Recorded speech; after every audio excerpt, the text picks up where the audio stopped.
We live inside what we call the universe, but if we take a closer look, it seems that there are some connections between a black hole and our universe. So is it possible that we are living inside of a black hole?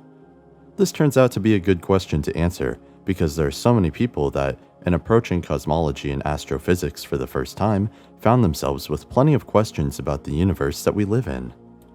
We could say that everybody is interested in a mix of existential questions that turn out to have both philosophic and scientific answers. This happens because we're humans and we stay up all night asking questions.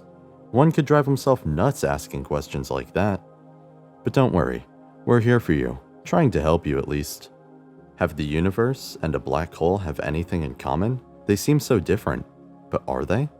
Follow me on this journey through the universe to find out more about the connection and differences between black holes and the existence of our universe, between event horizons, particle horizons, between black hole singularity and Big Bang singularity. A black hole cosmology, also called Schwarzschild cosmology or black hole cosmological model, is a cosmological model in which the observable universe is in the interior of a black hole. Such models were originally proposed by theoretical physicist Raj Patheria and concurrently by mathematician I.J. Good. Any such model requires that the Hubble radius of the observable universe be equal to its Schwarzschild radius, that is, the product of its mass and the Schwarzschild proportionality constant. This is indeed known to be nearly the case. However, most cosmologists consider this close match a coincidence. But let's take a step back and consider some connections between a black hole and our universe. The first coincidence: mass of the universe and size of a black hole. There is this coincidence when we're looking at the universe and we're comparing the universe to a black hole. We look at the universe and say, if there was a black hole the size of this universe, how much mass would the black hole need to be the mass of the universe? It's a really simple equation. You plug it into Schrödinger's equations, and then you get the mass of the universe. This is a little bit interesting. If you plug in the mass of the universe into the black hole equations, you get the size of the universe. At first blush, the universe and black hole do seem to have some similarities. The second coincidence: event horizon and particle horizon. The event horizon boundary marks the limits of a black hole. At the event horizon, the escape velocity is equal to the speed of light. Since general relativity states that nothing can travel faster than the speed of light, nothing inside the event horizon can ever cross the boundary and escape beyond it, including light. Thus, nothing that enters a black hole can get out, or can be observed from outside of the event horizon. The particle horizon, also called the cosmological horizon or the cosmic light horizon, is the maximum distance from which light from particles could have traveled to the observer in the age of the universe. It represents the boundary between the observable and the unobservable regions of the universe, so its distance at the present epoch defines the size of the observable universe. Due to the expansion of the universe, however, it is not simply the age of the universe times the speed of light as in the Hubble horizon, but rather the speed of light multiplied by the conformal time. The existence, properties, and significance of a cosmological horizon depend on the particular cosmological model used. Also, both the Big Bang and black holes do possess the concept of singularity. We can easily see that there are some connections to both the event horizon and particle horizon. We get caught by a black hole, and once we come in, we can't get out. We're inside the universe trying to get out, but we can't because there's a limit to how far we can travel.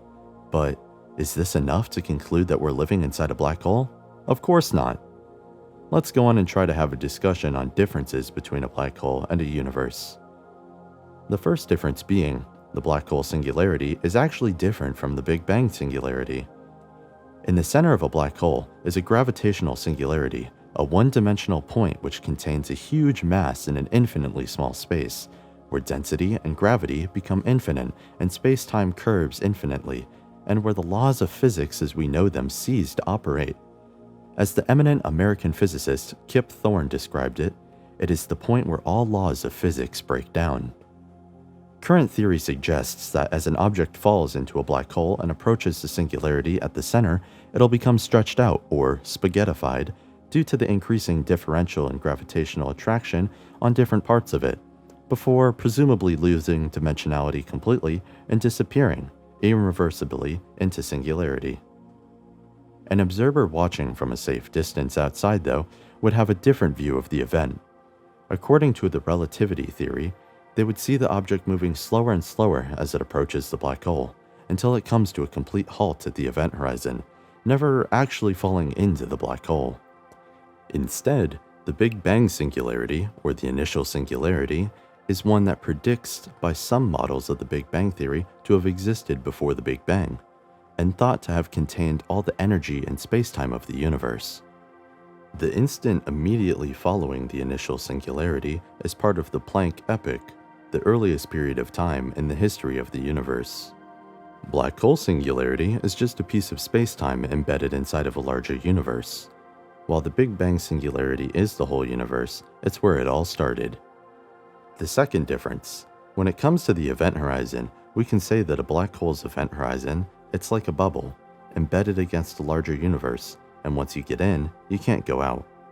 Whereas in the universe, no matter where you go, you're already inside the bubble. The third difference being, furthermore, a black hole singularity is something that lies in the future. If you entered a black hole, no matter where you move and how much you strive to get out, you'll be led into the singularity. You'll always end up in that singularity. It's always in the future. Instead, the Big Bang singularity is something that happened in the past. If you go back into the past, you will realize that you can't avoid that singularity, but if you go into the future, you can move everywhere you want in any direction without ending up in that singularity. So, it seems we've learned something more, but it still isn't enough. In fact, it seems that we have added some new stuff without ending up to a satisfying conclusion. Our question is still unanswered. We learned that there are connections between black holes in our universe, but we also learned that there are some substantial differences. So what's the truth? Well, it appears the truth does not lie in some physical reasons, but in the mathematical constructions. Here's why. We look at our reality, at our universe, through the eyes of Einstein's relativity. The fact that if you look at the universe and kind of play this pretend game that it's a black hole, it's just a coincidence. It is the result of the fact that we are using the same equations to describe both our universe and black holes. We describe both of them using the general relativity theory set of equations. A set of equations can be applied in many different scenarios. In our case, it can be applied to the black hole as well as applied to the evolution of our universe. However, in both cases, once you've solved the set of equations mathematically, you get a set of solutions that are pretty much similar, just because they come from the same set of equations. Can you see the thin connection between the two? We could say it's because of the math and not physics that we get tricked, but because of that, some coincidences do pop up. There are, of course, similarities between black holes and the universe. For example, the fact that both are thought to have a symmetrical distribution, and this leads to similar solution in terms of mathematics. But we can ask a further question. Even if it wasn't a mathematical coincidence, and it turns out we actually do live inside of a black hole, so what?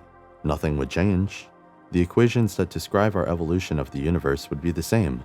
All our knowledge of cosmology would be the same. We would still be limited by the particle constant. We would not learn anything. We would not gain anything. So even if there was a chance for us to be caught in a black hole, our suggestion is, as Paul M. Sutter said, don't take that similarity too far. Sometimes a cigar is just a cigar, and sometimes a set of spherical symmetric solutions are just a set of spherical symmetric solutions. Well, that's all we have for you today. So we would also like to give you a hint. Keep dreaming, but keep in touch with reality. As Oscar Wilde said, we are all in the gutter, but some of us are looking for the stars. But we would like to say that, even if we are looking at the stars, sometimes we need to remind you that we're all in the gutter. So get your feet back on the ground, because science is what pushes you to dream. But it is made of real things, real bodies. Science is concrete. Do you think we could actually live inside a black hole? Did you enjoy this video? Let us know in the comments down below.